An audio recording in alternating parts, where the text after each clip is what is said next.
Okay, so you know I'm a big Star Wars fan, and there's so many Star Wars books to read all the time. I'm always trying to catch up on those.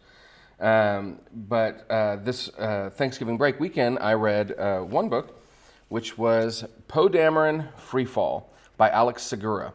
So the funny thing is, I actually knew about this book totally not from Star Wars channels. Another writer that I love, Elizabeth Keenan, posted on Twitter about it. And so I was super excited to pick it up. I've never read Alex Segura before, but I really, really enjoyed the book. Now, this book focuses on something that a lot of Star Wars fans really hated in Rise of Skywalker, which is this sort of throwaway line where Zori Bliss talks about how Poe Dameron used to be a spice runner. Now, I loved that moment in the movie, and I know a lot of people hated it because they were like, "What? He was like a drug dealer?" Which, spice is like drugs in the Star Wars world. He was like a drug dealer. That's horrible, right?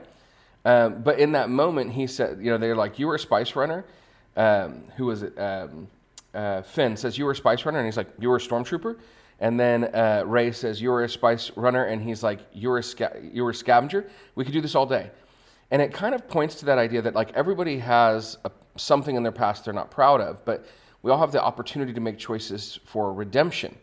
And that's really what this book deals with. It goes into depth of how Poe ended up running Spice, and it goes into depth about like how he made the choice to eventually not do that, which we know he does because he's part of the resistance, right? So how does he come out of that? How does he get into it, and how does he come out of it? And we get a lot more of build up about Zori Bliss, which is really, really interesting. We see how Poe kind of gets his chops flying. There's a lot of development of his family. It's really well written, and it's interesting. Is it one of my absolute favorite Star Wars books? No, but it's really, really good, and I enjoyed it a lot, and I think it added a lot to the Star Wars community. So I'm super thankful for the book, and I hope that Alex Segura gets to write more. And yeah, go pick it up.